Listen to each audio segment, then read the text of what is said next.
नमस्कार।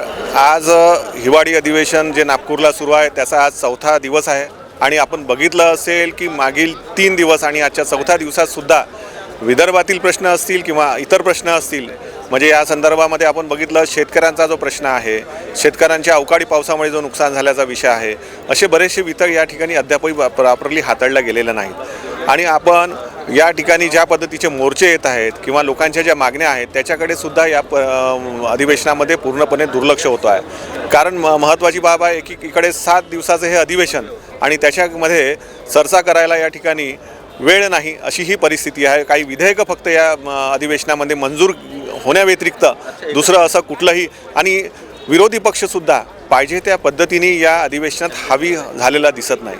दुसरी महत्त्वाची बाब म्हणजे निवडणुकीचं जे सावट आहे या ठिकाणी, निवडणुकीच्या सावटामध्ये कसं आहे की एक टेक्निकल अडचणी अशा आहेत की खूप मोठ्या काही घोषणा केल्या जाऊ शकत नाहीत।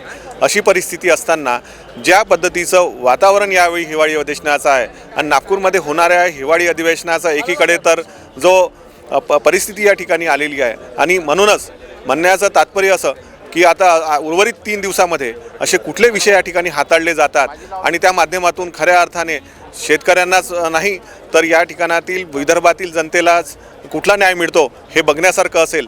पण सध्या तरी या हिवाळी अधिवेशनात चौथा दिवससुद्धा आता ओलांडत चालल्यानंतरसुद्धा आजपर्यंत या ठिकाणी ज्या पद्धतीचं हे अधिवेशन आणि ज्या महत्त्वाच्या विषयांवर या ठिकाणी चर्चा व्हायला हव्या होत्या, पण अशा कुठल्याही महत्त्वपूर्ण विषयांवर चर्चा झाल्या नाहीत ज्या माध्यमातून कुठेतरी या भागातील शेतकऱ्यांना असेल आणि इतर लोकांना न्याय मिळू शकेल।